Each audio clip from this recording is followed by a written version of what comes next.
কেরানীগঞ্জে ভোক্তার অভিযান প্রদর্শক সরাসরি যুক্ত করেছে আপনাদেরকে। কেরানীগঞ্জের মিঠাইয়ের মিষ্টির দোকানে মূলত অভিযানটি পরিচালনা করা হয়েছে এবং এখানে বিপুল পরিমাণ মেয়াদ উত্তীর্ণ মিষ্টি সহ বিভিন্ন ফাস্টফুড আইটেম পাওয়া গিয়েছে এবং সেটির প্রেক্ষিতে মূলত ভোক্তা অধিকারের সংরক্ষণ অধিদপ্তরের সহকারী পরিচালক মুস্তফা জব্বার তিনি অভিযান পরিচালনা করেছেন এবং সেখানে মূলত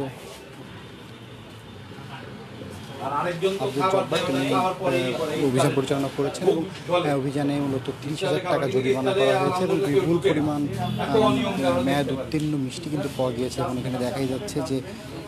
মেয়াদ উত্তীর্ণ অর্থাৎ এখানে দেখা যাচ্ছে যে মিষ্টি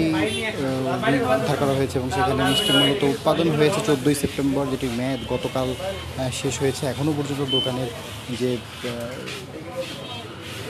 সাজিয়ে রাখা হয়েছে এবং সেখানে কিন্তু আমরা দেখতে পাচ্ছি যে ভোক্তার অর্থাৎ শিক্ষার্থীদের নিয়ে কিন্তু এই অভিযানটি মূলত পরিচালনা করা হচ্ছে এবং আমরা মূলত যেমনটি দেখতে পাচ্ছি যে এই যে পণ্যগুলো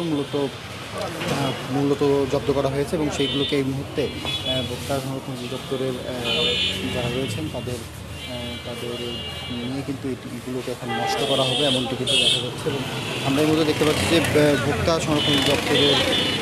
দপ্তরের পক্ষ থেকে কিছুক্ষণ আগে কিন্তু অভিযানটি পরিচালনা করা হয়েছে। মূলত কেরানীগঞ্জের মিঠাইয়ের যে শোরুম রয়েছে সেই শোরুমে এই অভিযানটি পরিচালনা করা হয়েছে এবং এখানে বিপুল পরিমাণ মিষ্টি কেক সহ কিন্তু বিপুল পরিমাণ মিষ্টি কেক সহ কিন্তু ফাস্টফুড আইটেম গুলোর মেয়াদ উত্তীর্ণ ছিল, অর্থাৎ তারা কিন্তু কোনোভাবে আসলে যে বদলে ফেলার যে বিষয়টি সেটি না বদলেই তারা সেগুলোকে বিক্রির জন্য ডিসপ্লে করে রেখেছিল। এই সকল পণ্যগুলোকে মূলত এই মুহূর্তে নষ্ট করে দেওয়া হচ্ছে এবং সকল দপ্তরের আব্দুল সালাম তার নেতৃত্বে আব্দুল জব্বার তার নেতৃত্বে মূলত এটি পরিচালনা করা হচ্ছে এবং আমরা দেখতে পাচ্ছি যে এখানে বিপুল পরিমাণ মিষ্টি কেক দধি সহ কিন্তু বিভিন্ন পণ্যগুলোকে যে মেয়াদ উত্তীর্ণ পণ্যগুলো পাওয়া গেছে সেটির ভিত্তিতে মূলত এখানে 30,000 টাকা জরিমানা করা হয়েছে। ওদেরকে সতর্ক করে দেওয়া হয়েছে যাতে এই ধরনের পণ্য তারা না রাখে এবং বিভিন্ন সময় কিন্তু আমরা ইতিমধ্যেই দেখতে পাচ্ছি মিঠাইয়ের বিভিন্ন শোরুমগুলোতে এই ধরনের ঘটনা কিন্তু ঘটছে এবং এর আগেও মূলত যিনি ম্যাজিস্ট্রেট রয়েছেন তিনি ভোক্তা অধিকার সংরক্ষণ অধিদপ্তরের যিনি ম্যাজিস্ট্রেট রয়েছেন তিনি কিন্তু অভিযান পরিচালনা করেছেন এবং বিভিন্ন শোরুমে কিন্তু এর আগেও এরকম ধরনের বিপুল পরিমাণ যে পণ্য সেই পণ্যগুলো তারা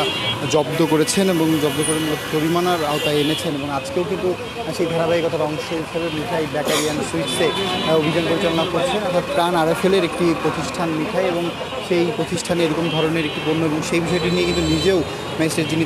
তিনি বলছেন এবং এই মুহূর্তে দেখা যাচ্ছে যত প্রতিষ্ঠানগুলো রয়েছে যে পণ্যগুলোকে কিন্তু এই মুহূর্তে নষ্ট করে ফেলা হচ্ছে সকলের সামনে, অর্থাৎ এখানে সাধারণ প্রচুর জনতা কিন্তু এসেছেন তাদের সামনে মূলত এই যে পণ্যগুলোকে নষ্ট করে ফেলানো হচ্ছে এবং আমরা দেখতে পাচ্ছি এই সব পণ্যগুলোকে কিন্তু ডাস্টবিনে ফেলে মূলত নষ্ট করে ফেলানো হচ্ছে এবং এখানে যে বিপুল অনেক পণ্য অর্থাৎ একটি দুইটি নয় অনেক ধরনের মিষ্টি মূলত মেয়াদ উত্তীর্ণ পণ্যগুলোকে তারা ডিসপ্লে করে রেখেছিল এবং এই ডিসপ্লে করে রাখা পণ্যগুলো মূলত তারা বিক্রি করবার জন্য রেখেছিল। এই মুহূর্তে আমরা দেখতে পাচ্ছি সেই পণ্যগুলোকে নষ্ট করে ফেলা হচ্ছে এবং যাতে তারা আসলে এই পণ্যগুলো বিক্রি করতে না পারে এবং প্রতিটি পণ্যই কিন্তু আমরা দেখেছি যে ট্যাগ সেই ট্যাগে কিন্তু মেয়াদ উত্তীর্ণ ছিল এবং এখানে আমরা দেখতে পাচ্ছি যে এর মধ্যে কেক নষ্ট করে ফেলা হচ্ছে এবং এই অভিযানটি কিন্তু কিছুক্ষণ আগেই মূলত পরিচালনা হয়েছে কেরানীগঞ্জের যে মিঠাই রয়েছে সেই মিঠাইয়ের শোরুমে এবং এই মিঠাইয়ের শোরুমে এই অভিযানটি পরিচালনা করবার পর তাদেরকে 30,000 টাকা জরিমানার আওতায় 30,000 টাকা জরিমানা করা হয়েছে। দর্শক আপনাদেরকে জানাচ্ছিলাম মিঠাইয়ের যে অভিযান সেই তথ্য এই ছিল আমাদের কাছে ভোক্তা অধিকার সংরক্ষণ অধিদপ্তরের যে অভিযান সেই অভিযানের সর্বশেষ।